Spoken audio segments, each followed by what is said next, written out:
Selamat pagi. Assalamualaikum warahmatullahi wabarakatuh.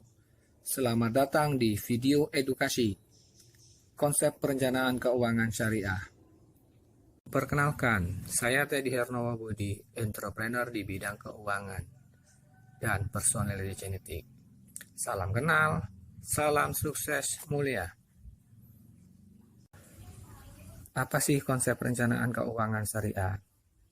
Konsep perencanaan keuangan syariah adalah proses pencapaian tujuan keuangan melalui pengembangan dan implementasi perencanaan keuangan yang terstruktur sesuai dengan syariat Islam.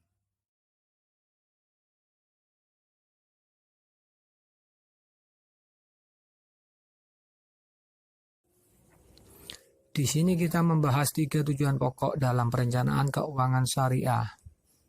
1. Perencanaan investasi sesuai dengan syariat Islam. 2. Perencanaan jaminan dan perlindungan keluarga. 3. Perencanaan wakaf wasiat atau amal jariah. 1. Perencanaan investasi. Investasi menurut syariat Islam adalah investasi yang bebas dari unsur gharar, riba, maisir, dan haram.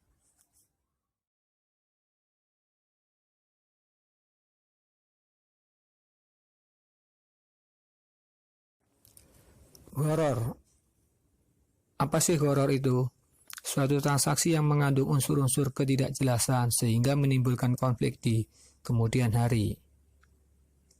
Tidak jelas zatnya, waktunya, maupun nilainya.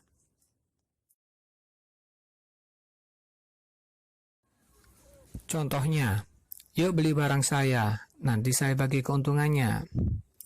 Ghararnya di mana? Ketidakjelasnya adalah barangnya apa, harganya berapa, keuntungannya apa, dan berapa.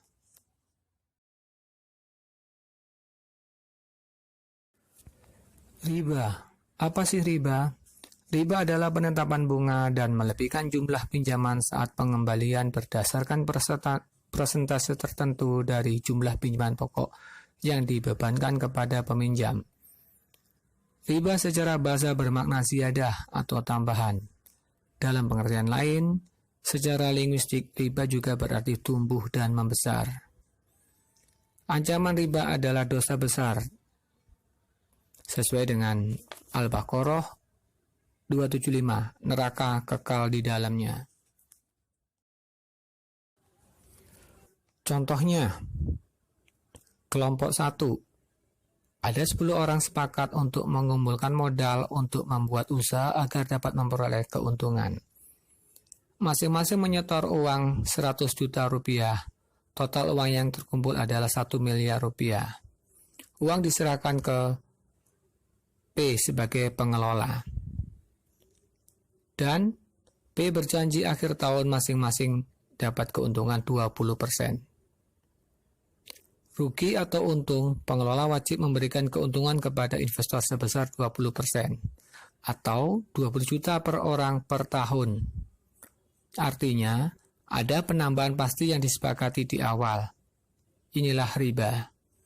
Dan kalau rugi terus-menerus, investor semakin rugi. Ini adalah tidak adil, termasuk zolim kepada pengelola.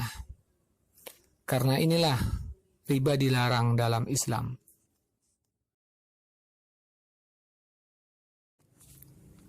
Kelompok kedua.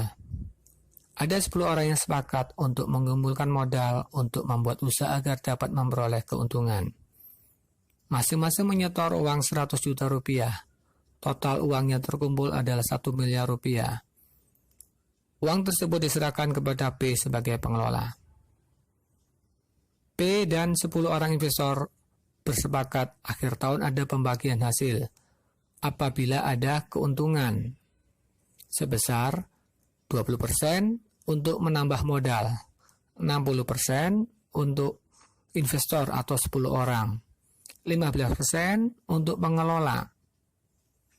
Karena akadnya ini adalah tijaro atau bagi hasil, dalam hal kerugian maupun keuntungan diperbolehkan. Bahkan di sini ada unsur keadilannya.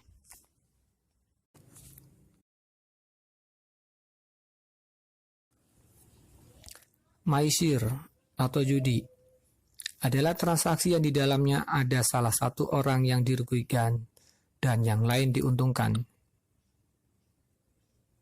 Kenapa maisir dilarang? Apakah Bapak Ibu Saudara mau dirugikan, sementara yang lain diuntungkan dalam hal yang sama? Normalnya, tentu tidak mau kan? Inilah alasannya kenapa maisir dilarang.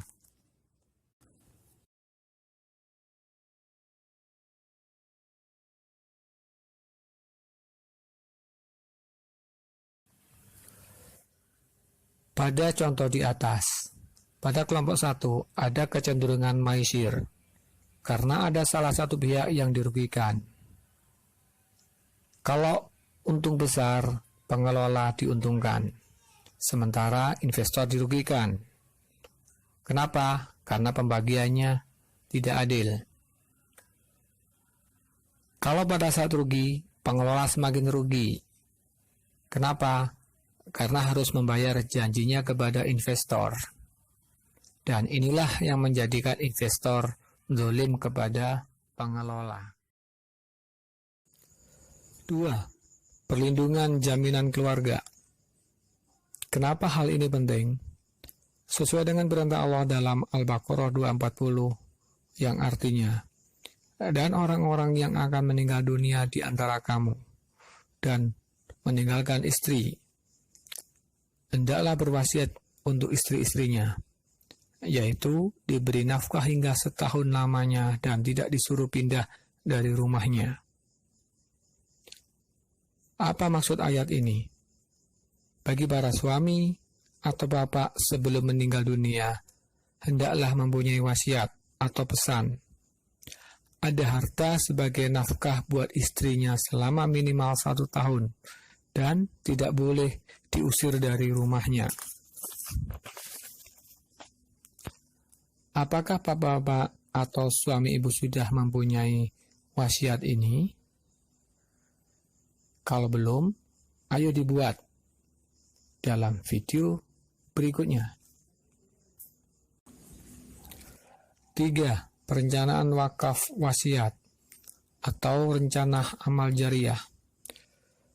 Berdasarkan hadis riwayat Muslim yang berbunyi, jika seorang anak Adam meninggal dunia, maka terputuslah amalannya kecuali 3 perkara, yaitu sedekah jariah, ilmu yang bermanfaat, dan anak soleh yang mendoakan orang tuanya.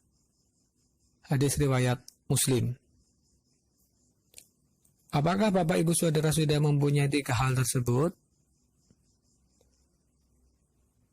Dari lahir sampai sekarang, kalau ditimbang antara dosa dan pahala, besar manakah? Bagaimana nasib kita di akhirat setelah meninggal dunia kalau tidak mempunyai 3 hal di atas? Yuk kita renungkan, kita pikirkan, kita bayangkan, kita rasakan bagaimana nanti kondisi kita di akhirat. Apakah Bapak Ibu setuju dengan konsep ini? Kalau setuju, silakan lanjutkan di video selanjutnya. Terima kasih. Waalaikumsalam warahmatullahi wabarakatuh. Sampai jumpa di video berikutnya.